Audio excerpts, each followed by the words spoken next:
Thank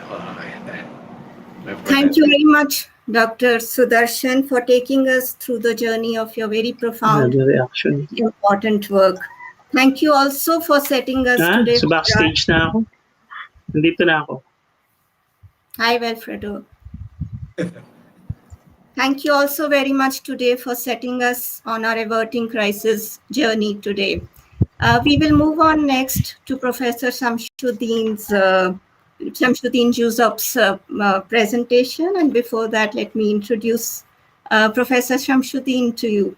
Professor Barry Roderick's visit to Malaysia in 2019 facilitated the discovery of big historian Dr. Shamshuddin Jusop.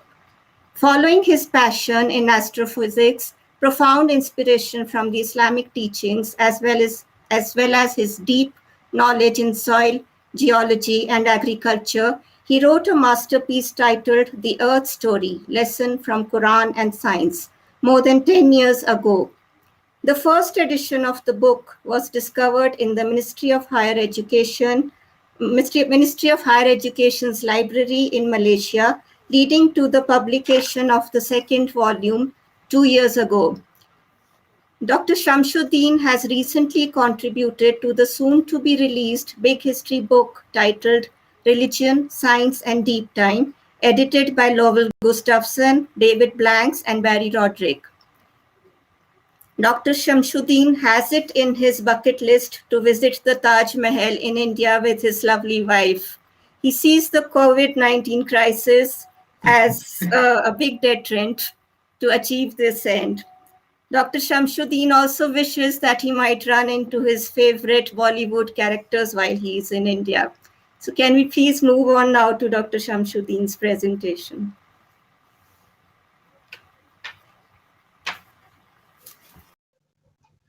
Ladies and gentlemen, I'm a geologist, but most of my works are in soil science related to agriculture. But my co-author, Tan Chi Kyong, is a lawyer, but he likes big history, and we made a good team. So this is the area I'm going to talk about, Southeast Asia. The detail of Southeast Asia is this: Malaysia is here, Peninsular Malaysia, and 2 states in Borneo, Sarawak, and Sabah. The rest are other countries in the region. So I want to talk a bit about temperature, changes in temperature in geological time. So this is from 8,000 to 20,000 years ago. So in the early days, the temperature was here. This was the time of Ice Age. And then later, about 10,000 years before present, the temperature went up to -30 in Greenland. So there, the time was interglacial. So the increase of temperature will melt the ice in the polar region and will result in increase of sea level. And it was a factor in Southeast Asia as well. Okay, so let me show you, this is the map of Southeast Asia 20,000 years ago. So there was a sea level drop of 100 meters below the present, exposing the big area in Southeast Asia, and we call this Sunderland. So you see rivers there because of the land area. And I want to talk about one particular river here. It's called River Muar. It draws its water from the mountain, see, the upper reaches. But this is the current Peninsular Malaysia. And that river, Muar, there, stop there. The upper reaches of the river has been captured by another river called River Pahang. So the water now is being drained to South China Sea. Before, it was drained to the Strait of Malacca. So there was a river capture. When it happened, it is anybody's guess. And this result in changes in the landscape of the country, people, agriculture, and soil. Okay. So sea level rise was about 50 meters above the present level 50 or 60,000 years ago. Then, due to sea level rise, there was a period of sedimentation and also perennisation. I will explain to you in due course what perennisation means.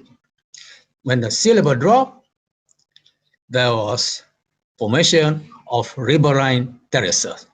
And I'm going to explain this in a short while. Okay. 50,000 years ago, or 60, the sea level was 50 meters above the present.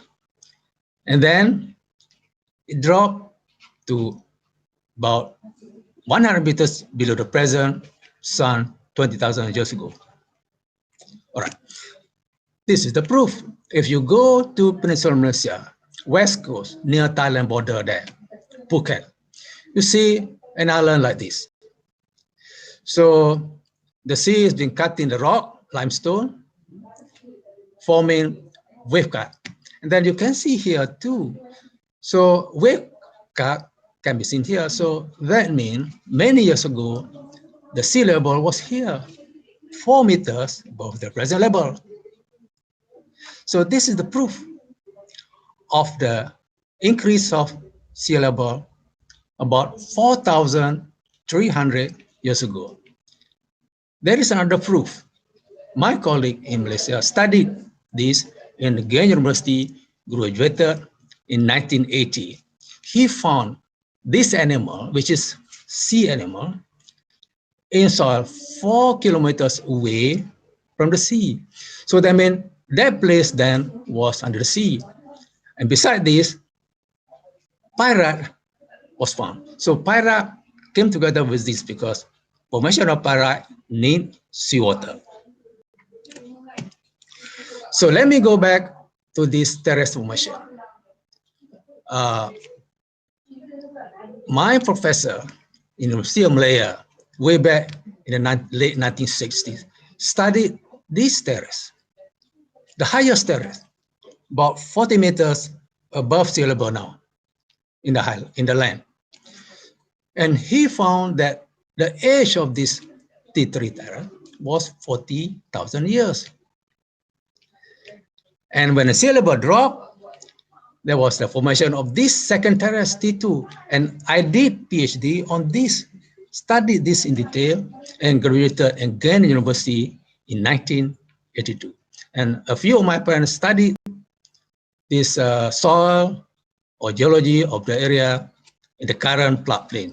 Some of it is flooded by seawater. So let me show this.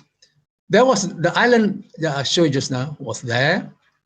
Then this is called Kedah Perlis Plain. And the soil or the material here actually was flooded by the sea, we believe. Marine alluvial soil. And my friend found pyrite about some 10 kilometers away. That is a proof that the sea level was here before. And we believe it happened about 4,300 years ago. He studied PhD in Ghent too and graduated before me in 1982. And later, recently, my PhD student studied pyrite in the east coast of Peninsular Malaysia. See there. This is the state of Kelantan where I was born in 1947.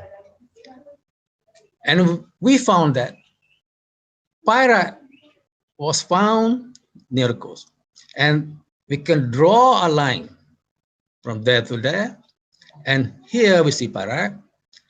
And here now. So probably this was the coastline when the sea level was at its highest about 4,300 years ago. And I studied a lot of this soil here for my work.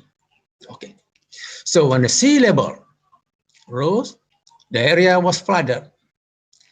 Then the sulfate from the sea become sulfide, and the iron, ferry iron in the sediment become ferrous, and sulfide and ferrous form a mineral called pyrite. This was a time the pyritization of the coastal region.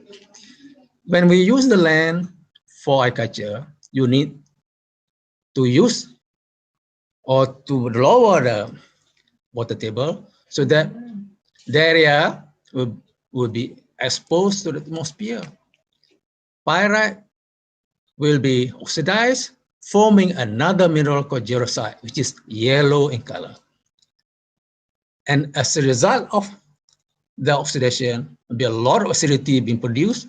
So the pH of the soil can be 4 or less, sometimes 3. And then it is no longer good for agriculture, especially rice, because rice need a pH of 6. So we have to do something to increase the pH. So if you go to Peninsular Malaysia, you see this kind of soil, we call it acid sulfate soil, near the coast. I mean, some time ago, the sea level was around this area. And we have about 400,000 hectares of this kind of soil in Malaysia. And this area should be used for agriculture, but problem is acidity and problem is iron and aluminum toxicity. And bigger areas in the Bangkok Plain, close to 800,000 hectares. And bigger still in Cambodia and Vietnam. So, and also in Kalimantan, Indonesia. Okay, so beside that, there was formation of ridges, beach ridges, sandy beach ridges. And I use this to show in the east coast of Peninsular Malaysia. There were three terraces, three kind of terraces running parallel with the present coastline. And the first terrace was this, and the age of this was about 6,000 years. This was, the research was carried out by my professor in University of Malaya, Professor Hill. Then, as the sea level dropped, you had the formation of this. This is about 4 meters above the current sea level.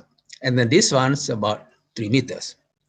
Then between is lake. And then the latest one is here. You see? And different kind of soil, although they are sandy, this area, we have sporoso. I'm not going to explain to you in detail about sporoso. And this one, the recent one is called antiso. And it's not, they are not good soil for crop production. I tell you in a short while. Because if you go to the area just now, the same area, this is the current Kelantan River. And I was born, my belief was down here. Then there's another river. People say that one time ago, that river was this one. That means it has to move. Then it's true. One of my professor in University of Malaya in the 70s studied this, and his group found that the former mouth of the river had shifted that way some 35 kilometers. So that means during that time, maybe 10,000 years ago, there was changes in the landscape. So there'll be change in water, change in soil, and of course agriculture. And people living in the area have to deal with this. There was like a crisis. Okay, the sand that were found in the ridges, well, about 160,000 hectares altogether, and they are not good for agriculture. And my colleagues in Malaysia are studying this, and in fact, I'm writing a book on this kind of soil to be published at the end of the year. So let's go back and see the geology of Southeast Asia. That was the region I was talking about. The yellow in color, the age about less than 2 million, some of it flooded by the sea. big area. So we have a lot of acid sulfate here in Bangkok Plain. And then in Vietnam, Mekong Delta, bigger still, and of course a lot in Kalimantan. And two of my PhD students studied the acid sulfate soil here for rice production. Okay. Last year, somebody from Australia found big painting in a cave in Sulawesi. That means, and this was about 40,000 years ago, and that means there were people over there. They have the knowledge to paint like this. I mean, I'm not saying that they are like we are, but they have some kind of technology. They can do this. So where are these people? So 40,000 years ago, so this area, Sundaland, big land, and people can move around because there was land. Sea level was 100 meters below the present. So Homo sapiens, up from north, came down here because the condition here was good. Temperature 20 to 15 degrees C. So for good for agriculture, good for hunting, so good for living. So there could have been some kind of agriculture, well, not as modern, but there was. And they moved, and could be some moved to this Sulawesi and painted that big in a cave. And some of the people has gone to Australia. Okay, I wanted to show you how we solve the problem of acidity to grow rice. Because in all this area, we know that in near the coast, we have this acidity. One of my students studied this, grow rice, just fertilizer. Then it looks like no good. Then she put fertilizer plus some lime. So pH could have gone up, and you can see rice was growing. So that means we have a solution to the problem of acidity. So we don't know, even the people who lived in the area thousands of years ago may have known this. Well, your guess is good as mine. Okay, another student of mine took a sample acid sulfate soil that has pyrite in it from the east coast in the Kelantan Plain. Instead of using lime, he used basalt, a rock, igneous rock. And basalt can also increase pH and provide silicon and also some nutrient. So without basalt, the rice dead. But with basalt, you can see yield. So that means we have a solution to acidity. So we're not sure whether people during the old days have this knowledge or not, but they could have, we never know. Okay, the last experiment in area which I did in the East Coast was we found that putting lime or basalt alone is not good enough.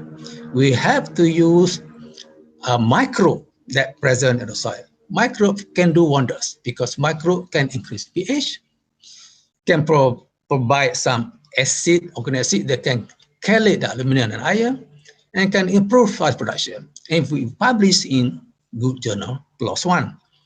So we did this, and it was in November, it was flooded twice. So at the end of it, just fertilizer alone, the plant almost dead. But with this treatment, you get, so that means we have a solution to grow rice on acidic soil using lime or basalt plus biofertilizer. And this technology not only can be used in Malaysia, it can also be used for other soil. I mean, the same type of soil in Thailand, Vietnam, or even China. In fact, I presented a paper a month ago organized by Nanyang University and telling them that we can have a collaboration, China plus 10. That means China plus 10 ASEAN countries to work on this, produce this, and we solve a solution of food security, because now we have 7 billion people. By 2050, we're going to have 9 billion people. So we need land. So this area can be used for agriculture. So in fact, I show this technology at exhibition in Malaysia. We call MAHA, Malaysian Agriculture, Horticulture, and Agrotourism.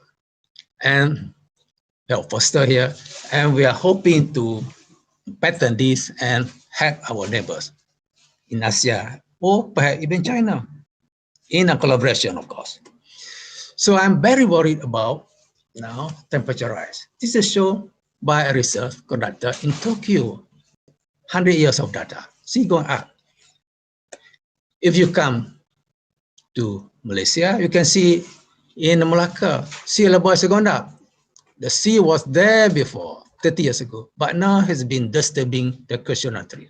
You go to Kelantan, the east coast of Malaysia, in November, you see this water can have rise and move to the land 500 meters away. If you go to near Kuala Lumpur, as coast there, called Port Klang, our port, you have this. And if you go south to the southernmost tip of Asia, we call it Tanjung Piai, and the other side, of course, was Singapore. You see that 30 years ago, the sea level was there. Now it's disturbing the area, destroying mangrove. This is the proof. So somebody has found this in 2050. The sea level could have reached the area just now that I show you in the Kedah plain there, just like it was 4,300 years ago. And in the Port Klang, Kuala Lumpur is here, temperature has gone up, sea level has been predicted to be there. So destroying land in Israel. And one team from another university, UKM, National University of Malaysia, studied this area. And they found that by 2100, by that year, the temperature could rise to up to almost 2 centigrades and destroying the land area near the sea. And what they found is consistent with the prediction by the Malaysian government. Say that by the year 2100, which is 80 years from now, the sea level could rise up to 0.5 to 1 meter. So what happened if we destroy our rice field near the coast? So what happened to us? Food security and others. So I'm saying the economic losses. If what I said really happened, so the lowland Peninsular Malaysia, by the year 2100, about 18% of the land will be flooded by the sea, destroying our rice field. So what do? This is a real crisis. We have to help each other. So what we do now, we are trying to get help from China. We are my university already contacting my colleagues in Nanjing Agriculture University. We're hoping to apply research grant to get a rice variety that can grow under this adverse condition of salt, seawater. If we have that species of rice, then at least we can help people grow rice from now. It may not be affecting us, but our children and grandchildren, it is from now. Thank you, ladies and gentlemen. Kesar. Thank you very much, Dr. Shamshuddin. Very reflective of your deep knowledge in soil geology and agriculture indeed. We will now move on to Welfredo. Welfredo